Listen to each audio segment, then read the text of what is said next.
Have you ever wondered why you prefer solitude? Perhaps it's because you're an introvert.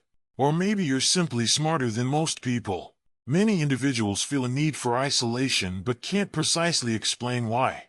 Society, not understanding this trait, often labels such people as antisocial, withdrawn, or even cold. But what if the truth is much deeper? What if the reason you avoid social interactions is related not only to your personality but also to your level of perception and analysis of the world?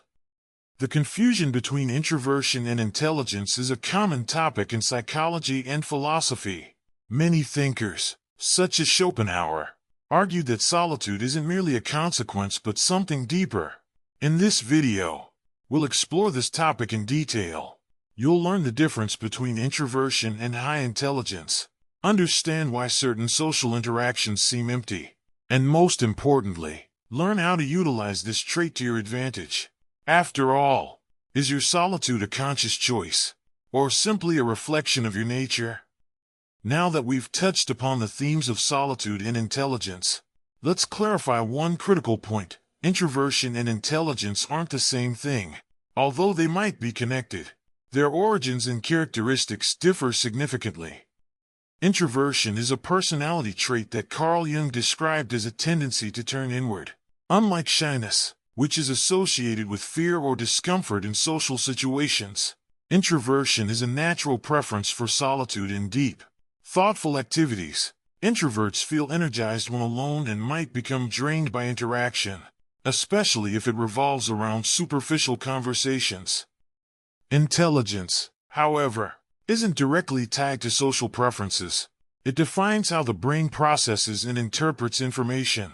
Studies suggest that individuals with higher IQs often feel less satisfied with frequent social contact. This happens because they critically analyze their surroundings, notice inconsistencies in people's behavior, and prefer to spend their time learning or reflecting. Where do these two traits intersect? Highly intelligent people often behave similarly to introverts, avoiding large gatherings and craving autonomy. However, not every introvert has high intelligence, and not every intelligent person is introverted. There are brilliant extroverts who enjoy socializing and introverts whose intelligence may not necessarily be high. The main question is, do you prefer solitude because your introverted nature demands isolation, or because your intellect makes some interactions seem unnecessary? Recognizing this difference can significantly change your perception of yourself and the world around you. Having clarified these definitions, let's now understand why intelligent people often avoid social life. There are several psychological and philosophical reasons explaining this phenomenon. Let's examine 5 key reasons. Firstly, excessive analysis of interactions and sensitivity to boredom. Intelligent individuals tend to analyze everything around them, including social interactions. Small details or inconsistencies in conversations may draw their attention, making interactions exhausting as they require constant mental processing.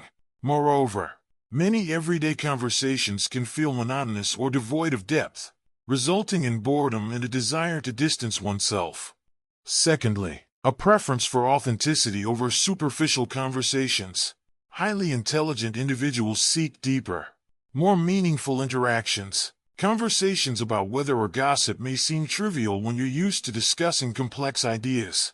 This interest in profound interactions can lead to isolation, as it's not always easy to find people with similar interests. Thirdly, prioritizing time and intellectual activities.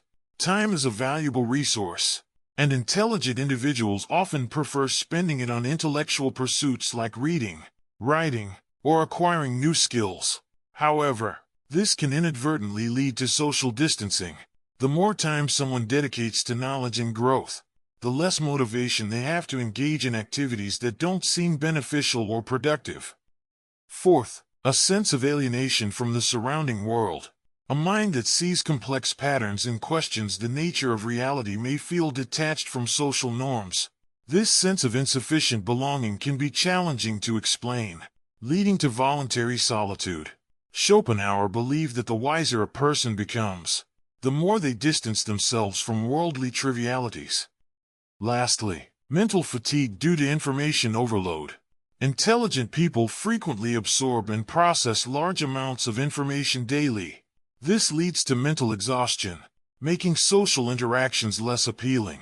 After a day of intensive critical thinking and learning, the last thing one might want is forced socializing without purpose. These factors explain why many brilliant individuals prefer solitude. Is this your case as well?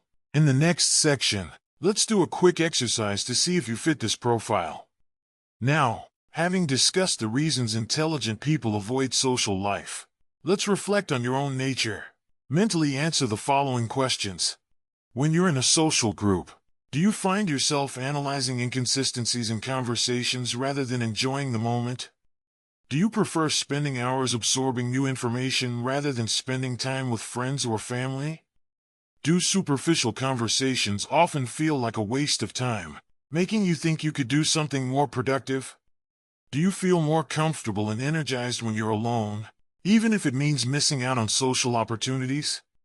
If you answered yes to most of these questions, perhaps your tendency to avoid social life relates more to your intellect than just introversion. This doesn't mean you're cold or antisocial, but rather that your analytical thinking and desire for depth might make you more selective about social interactions. This exercise illustrates that social distancing isn't always about disliking society. Rather, it's about preserving mental energy and seeking more authentic interactions. Now, having reflected, let's move on to the most critical part. How can you use this nature to your advantage? Accepting your tendency to avoid social life can be liberating, but it's also crucial to maintain healthy engagement with the world. Here are practical tips to leverage your nature and build a fulfilling life. Choose authentic connections and avoid forced interactions. The secret to communication lies in focusing on quality rather than quantity. Instead of forcing yourself into large social events, invest in meaningful friendships with people who share your interests and values. Appreciate and value genuine interactions, which are far more rewarding. Intellectual individuals often have smaller friend circles, but this doesn't mean they're isolated.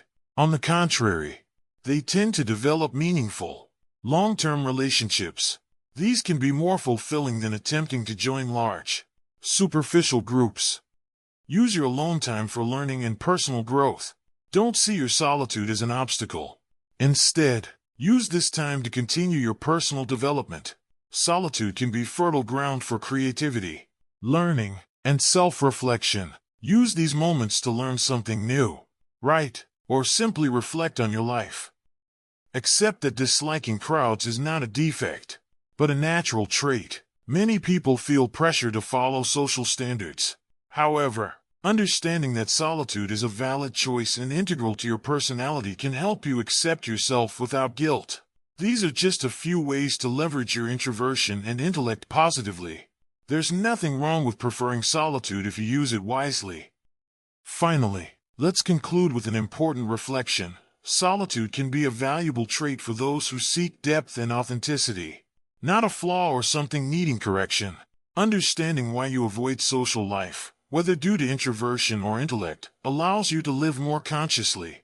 There isn't just one way to live well, and you don't have to fit into social norms to be happy. Accepting your nature is the first step toward a more fulfilling life.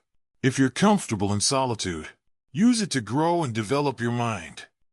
Remember, it's not about avoiding society entirely, but about being selective about where you direct your energy. Now, we're interested in your thoughts. Do you consider yourself an introvert, or perhaps someone with high intelligence who prefers solitude for deeper reasons? Leave a comment below. Share your thoughts. And if you liked this video, don't forget to subscribe to the channel for more content like this. Until next time.